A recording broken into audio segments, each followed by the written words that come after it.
तो प्यारे बच्चों, आज के क्लास में मैं तुम्हें पढ़ाने जा रहा हूँ 5वीं क्लास की हिंदी की पाठ्य पुस्तक कोंपल। तो कोंपल पुस्तक का आज मैं तुम्हें लेसन पढ़ाने जा रहा हूँ। तीसरा लेसन, तीसरे पाठ का नाम है हुआ यूं की। तो तीसरे पाठ का नाम क्या है?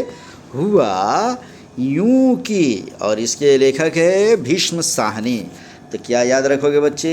हुआ यूं की के लेखक कौन है? भीष्म साहनी। जिसमें बताता है कि मैं चौथी कक्षा में पढ़ता था जब स्कूल में खेले गए एक नाटक में पहली अदाकारी की। पहली अदाकारी का मतलब कि स्कूल में जो नाटक खेला गया था उसमें पहली बार मैं भाग लिया था। ये भीष्म साहनी बताते हैं बच्चों। नाटक का नाम श्रवण कुमार था और मैं ही श्रवण कुमार की भूमिका निभा रहा था। निर्देशक 9वीं कक्षा का एक छात्र था। मेरे लिए उसकी योग्यता का सबसे बड़ा प्रमाण यही था कि वह आंखों पर चश्मा लगाए हुए था। मंच सज्जा के लिए उसके हुक्म पर हम सभी अदाकार अपने अपने घर से माँ बहनों के धोतियाँ साड़ियाँ उठा लाए थे। मंच पर बहती नदी दिखाने के लिए जहाँ गहरी रात गए श्रवण कुमार अपने अंधे माँ बाप के लिए पानी लेने जाता है। एक और पानी की बाल्टी रख दी गई थी। 2 लड़के श्रवण कुमार के अंधे माँ बाप की भूमिका निभा रहे थे। उन्हें हिदायत दी गई थी कि सारा वक्त आंखें बंद किए रहें। निर्देशक महोदय ने उन्हें मंच के ऐन बीचों बीच दर्शकों की ओर मुँह किए साथ साथ बैठा दिया। उनमें से एक बोधराज माँ की भूमिका निभा रहा था। वह अपनी माँ की ही धोती पहने हुए था जिसका पल्लू बार बार सिर से खिसक जाता था। तो चलो बच्चों, यहाँ तक मैं प्रश्न पूछता हूँ तुम्हें कि हुआ यूं की पाठ्य पुस्तक के इस पाठ के लेखक कौन है? तो भीष्म साहनी। और इसमें मैं पूछूंगा कि श्रवण कुमार की माता का भूमिका कौन निभा रहा था? तो लिखेंगे बोधराज। देखो, उनमें से एक बोधराज था जो माँ की भूमिका निभा रहा था बच्चों, और वह माँ की ही धोती पहने हुए था और उसका पल्लू बार बार खिसक रहा था। इस कहानी को बताने के पहले मैं तुम्हें श्रवण कुमार की कहानी थोड़ा सा बताता हूँ बच्चे। बात है समझो कि त्रेता युग की। किस युग की? त्रेता युग की। राम की कहानी सुने हो बच्चों? उसी राजा राम, सीता, लक्ष्मण के ख़ानदान की ये कहानी है बच्चे। जब राम जी के पिता दशरथ थे बच्चों, दशरथ अपने ज़माने में बहुत बड़े शिकारी थे। वे शब्द भेदी बाण चलाना जानते थे। शब्द भेदी बाण उसे कहते हैं कि यदि कोई व्यक्ति शब्द को सुनकर और आंख बंद करके ही अगर वो बाण चला दे तो जहाँ से शब्द निकलता है, जहाँ से आवाज़ आती है, उसी जगह जाकर वो तीर लगता है बच्चे। उसी त्रेता युग में जब राजा दशरथ अयोध्या के राजा हुआ करते थे बच्चों, उस समय की कहानी है कि उस समय एक बहुत ही गरीब परिवार था, और गरीब परिवार में समझो कि एक श्रवण कुमार थे। श्रवण कुमार अपने माता पिता की इकलौता संतान था बच्चों। श्रवण कुमार और पितृभक्त बच्चा था। वह अपने माता पिता का दर्शन कराना चाहता था। वह जितने भी समझ लो कि देवों के स्थान हैं, उन देवों के स्थान पे दर्शन कराने के लिए उसने सोचा कि क्यों न मैं अपने माता पिता को समस्त देवों का दर्शन करा दूं, जितने तीर्थ स्थल है वहाँ ले जाकर घुमा दूं। यह सोचकर एक बार श्रवण कुमार अपने माता पिता को एक माने समझ लो कि लकड़ी लेकर, बाँस की लगी थी, उसी पे आगे और पीछे उसमें बांध दिया। और समझो कि कहार को देखे हो बच्चे तुम लोग कैसे जाते हैं? हो सकता है तुम नहीं देखे हो, लेकिन समझो एक लकड़ी के आगे पीछे रस्सी बांधकर उसमें टोकरी बांध दिया और एक में माता को और एक अपने पिता को एक में बिठा दिया बच्चों। श्रवण कुमार के माता पिता अंधे थे, उन्हें कुछ दिखाई भी नहीं देता था। श्रवण कुमार दोनों आदमी को एक लकड़ी के आगे पीछे 5-6 फीट की लकड़ी थी बच्चे, आगे पीछे उन्होंने बांध लिया रस्सी के सहारे, समझो कि टोकरी में आगे पिताजी को, पीछे माताजी को बिठा लिए और अपने कंधे पे लेकर वो चल दिए और इस तरीके से तीर्थाटन कराते चले जा रहे थे। तभी एक जंगल में उन माता पिता को, समझ लो बच्चे, कि प्यास का एहसास हुआ। पिताजी ने कहा कि बाबू थोड़ा सा पानी पिला दो मुझे। श्रवण कुमार ने उन्हें एक जगह रख दिया और रखने के बाद बोले कि पिताजी, माताजी आप लोग यहीं बैठिए, मैं पानी लेकर आ रहा हूँ। पानी लेने के लिए लोटा लेकर वो चल दिए श्रवण कुमार और एक सब नदी के तट के किनारे वो पानी का लोटा लेकर पानी भरने लगे। पानी भरने लगे तो वहाँ से समझ लो बच्चों कि पानी भरते भरते वहीं से आवाज़ आने लगी। पानी जैसे ही भरा जाता है वहाँ से कड़कड़ाहट की आवाज़ आती है। पानी जब हम भरते हैं तो बुलबुलाहट की आवाज़ आती है बच्चों, देखते हो तुम लोग।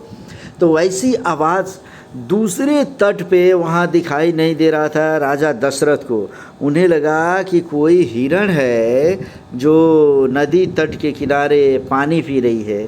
तो उन्होंने शब्द भेदी चला कर वाण को वहीं से छोड़ दिया और वह वाण सीधे आकर श्रवण कुमार के सीने में लग गया। श्रवण कुमार आह आह करके गिर पड़े और चिल्लाने लगे। दौड़ कर राजा दशरथ जब आए तो वो देखे कि ये कोई हिरण नहीं, ये तो मैंने श्रवण कुमार को हमने तीर मार दिया है।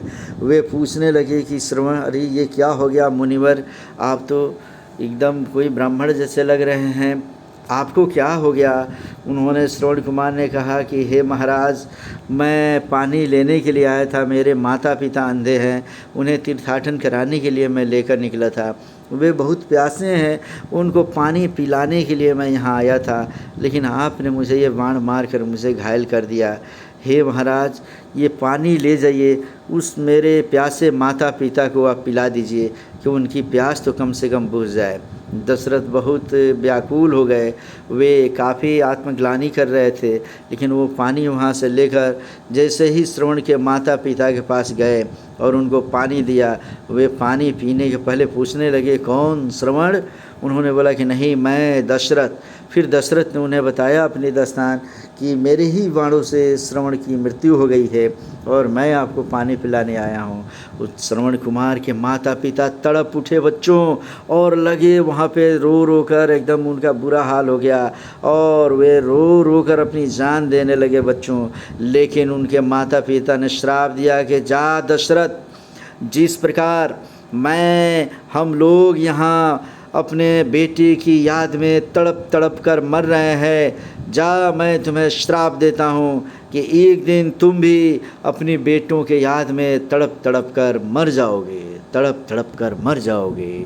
और उनका श्राप ही था बच्चों कि राजा दशरथ जब उनके पुत्र राम जनकपुर से सीता से शादी करके आए, लक्ष्मण भी आए, भरत शत्रुघ्न सब लोग आ गए बच्चों, तो उस समय की कहानी तुम जानते ही हो कि ऐसी उसी श्राप का असर था कि माता कैकेयी ने दशरथ से बोल दिया कि आप मेरे पुत्र भरत को 14 वर्ष का राजपाट दे दीजिए और राम को 14 वर्ष का वनवास दे दीजिए। और दशरथ थोड़ा सा इधर उधर करने की कोशिश किए, लेकिन उसने साफ तौर पे बता दिया कि रघुकुल रीत सदा चली आई, प्राण जाए पर वचन न जाए। तो इस तरीके से दशरथ ने अपने प्राणों की आहुति कर दी बच्चों। वो राम को 14 वर्षों की वनवास तो दे दिए, लेकिन अपने पुत्र की याद में तड़प तड़प कर वो भी मर गए। उसी श्रवण कुमार की कहानी ही है बच्चे, जो यहाँ क्लास के छोटे छोटे बच्चे अब इसमें ये कहानी दर्शा रहे हैं। इसमें एक छोटा सा बच्चा है जिसका नाम है बोधराज, वह माँ की भूमिका निभा रहा है और साड़ी पहन रखा है। बच्चे देख रहे हो, ये दशरथ कुमार यहाँ पे खड़े हैं और माता पिता दोनों एकदम टोकरी में बैठे हुए हैं बच्चों। ये दिखाई दे रहा है बच्चे, बोलो यस, बोलो यस। और ये दर्शक लोग बैठे हुए हैं बच्चे। तो पर्दा उठा, अंधे माँ बाप बोले, बेटा श्रवण कुमार, बहुत प्यास लगी है। मैंने लोटा उठाया, चरण वंदना की और नदी की ओर चल पड़ा। उधर राजा दशरथ उछलता, पैंतरे बदलता और अपनी मूंछों को ताव देता हुआ पर्दे के पीछे से मंच पर उतरा। पीठ पर बंधे तरकश ने से तीर निकाला और यह कहते हुए कि कोई जानवर नदी के जल को गंदा कर रहा है, अपना तीर चला दिया। और ये तीर चलने की बारी है बच्चे। देख लो, ये फिगर में देख रहे हो तुम लोग, ये है राजा दशरथ जो नेप्थ से पीछे से तीर चलाते हैं और वह तीर जाकर लग जाता है किसको, बोलो, श्रवण कुमार को। और श्रवण कुमार को तीर लगते ये देखो, ये मूर्छित होके ये गिर पड़ा है, जहाँ उसी की मृत्यु हो जाएगी बच्चे। और यहाँ पे अब आगे बताया गया है कहानी में, तीर को मैंने सीधा ऊपर की ओर जाते देखा, पर मैंने उसी क्षण लोटा फेंका और चारों खाने चित स्टेज पर लेट गया और सप्तम स्वर में गाने लगा, मैंने जालिम तेरा क्या बिगाड़ा, तीर सीने में क्यों तूने मारा। मैंने जालिम तेरा क्या बिगाड़ा, तीर सीने में क्यों तूने मारा। क्या खता थी बता मेरी आखिर, क्यों अभागे को जल भरते मारा। और मेरी आवाज़ सप्तम स्वर में चल रही थी, जिस कारण हॉल में सन्नाटा छा गया। मैं बराबर गाए जा रहा था, पर गीत इतना लंबा था कि ख़त्म ही नहीं हो पा रहा था। उधर राजा दशरथ एक पैर आगे एक पैर पीछे पोज बनाए बिना हिले डुले मूर्तिवत खड़ा था, इस इंतज़ार में कि मैं गाना ख़त्म करूं और उसे संबोधित करूं। उसका तीर कमान मेरी दिशा में स्थिर हो गया था। अगर वह एक और तीर तरकस में से निकाल कर मेरी ओर चला देता तो बात बन जाती, पर उसे डायरेक्टर ने एक ही तीर चलाने को कहा था और वह चल चुका था। मेरा गीत अभी आधा भी नहीं गाया गया था कि मेरी आवाज़ फटने लगी। किसी किसी वक्त मुझे लगने लगा जैसे हॉल में बैठे दर्शक हंसने लगे हैं। उधर श्रवण कुमार के अंधे माँ बाप आंखें बंद किए बैठ ही नहीं पा रहे थे। कभी एक तो कभी दूसरा आंखें खोल देता, जिसे देखकर दर्शक हंसने लगे थे। वह देख उसने फिर आंखें खोली है और सहसा, और ये देख लो बच्चे, ये श्रवण कुमार के माता पिता दोनों बैठे हुए हैं, दोनों अंधे हैं, दोनों को टोकरी में रखकर श्रवण कुमार देख रहे हो किस लकड़ी से ढोते हैं। और ये कहानी चूँकि एकांकी हो रही है, नाटक हो रहा है, तो दर्शक बैठ के इस कहानी को देख रहे हैं। ठीक है बच्चों, बोलो हाँ, यस, बोलो यस। सहसा हॉल में ठहाका गूंजा।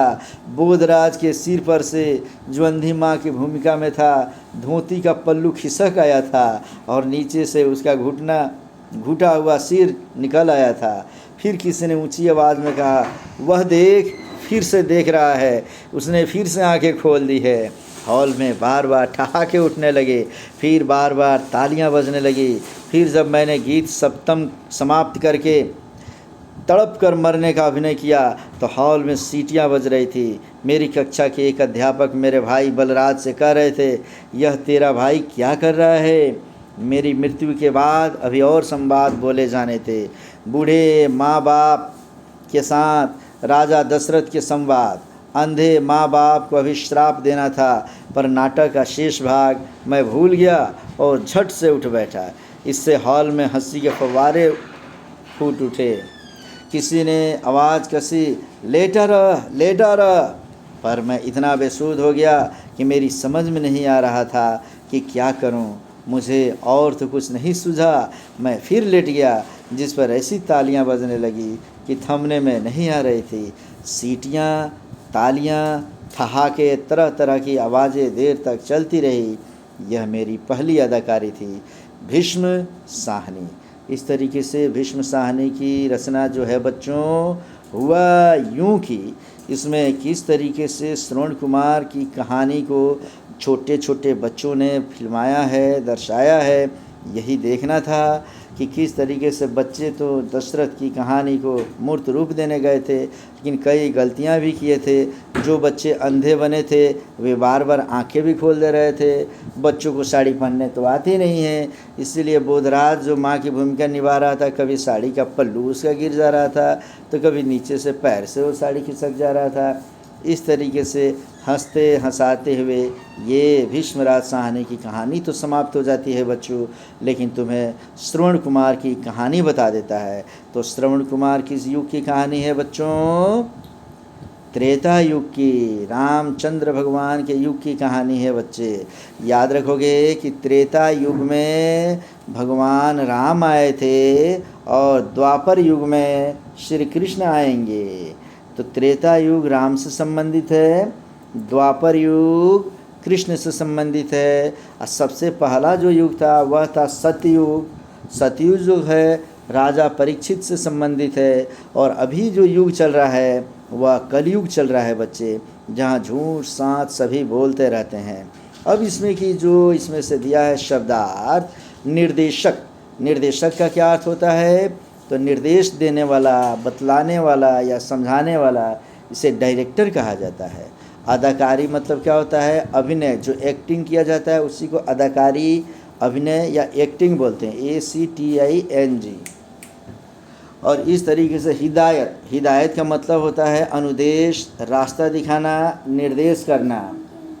और इस तरीके से तर्कश, तर्कश का मतलब होता है जिसमें तीर रखा जाता है उसे हम तर्कश कहते हैं। जब भी तीर धनुष चलाने के लिए पीठ पर देख लेना बच्चे, गोल एक डब्बे की तरह होता है जिसमें तीर रखा जाता है, तो उसको हम बोलते हैं तर्कश। जालिम, जालिम का मतलब होता है अत्याचारी या क्रूर, जो क्रूएल होता है उसे ही हम अत्याचारी या जालिम बोलते हैं। मूर्तिवत का मतलब होता है मूर्ति के जैसा। और दर्शक का मतलब होता है देखने वाला। बेसुध का मतलब होता है दर्शक को ही देखने वाला, या ऑडियंस भी बोलते हैं हम लोग। बेसुध का मतलब होता है अचेत या बेहोश, जो होश में नहीं हो उसे ही हम बेसुध बोलते हैं या अचेत बोलते हैं। इस प्रकार श्रवण कुमार की भूमिका किसने निभाई? तो लेखक ने निभाई बच्चों। बोधराज को किसकी भूमिका निभाने में क्या परेशानी हो रही थी? तो बोधराज किसका भूमिका निभाया बच्चों? तो वह श्रवण कुमार की माँ का भूमिका निभाया था। तो इस तरीके से इसमें जो इसमें दिया हो इसको रोक लो और इसके प्रश्नों का उत्तर दो बच्चे। तीर लगने के बाद कौन सा गीत गाया गया? तो उस गीत को याद करके रख लेना कि वो गीत समझ लो श्रवण कुमार गाता है चित्त सैया पर, चीत स्टेज पर लेटकर कि मैंने जालिम तेरा क्या बिगाड़ा, मैंने जालिम तेरा क्या बिगाड़ा, तीर सीने में क्यों तूने मारा, क्या खता थी बता मेरी आखिर, क्या खता थी बता मेरी आखिर, क्यों अभागे को जल भरते मारा। इस तरीके से इस चारों लाइन को बढ़िया से याद करो बच्चों। मैं फिर से पूछूंगा और बाकी ये प्रश्न इसमें नाटक की दुनिया में जो है वो तुम बताओगे। और इस तरीके से अनुमान लगाने वाले प्रश्न को, खोजबीन वाले प्रश्न को, भाषा के रंग वाले प्रश्न को, ये सभी तुम एक एक करके बनाते हो बच्चे। सप्तम स्वर में गाने का मतलब क्या होता है ये भी इसमें बताओगे तुम। हॉल में सन्नाटा छा गया का मतलब क्या ये भी बताओगे। और ये सभी चीज़ इसमें से बताते हो बच्चे एक एक करके। तो यह लेसन समाप्त हो जाता है। और इसमें भरना है निम्नलिखित शब्दों में से वाक्य में दिए गए खाली स्थान को भरिए। किसी में पर, में, के, ने को भरकर और सही सही इसमें बना लेना है बच्चे। और नीचे इसमें दिया है कि मानसरोवर के अक्षरों से नए शब्द बनाइए। तो मानसरोवर से कौन कौन शब्द बनेंगे यहाँ बना लोगे।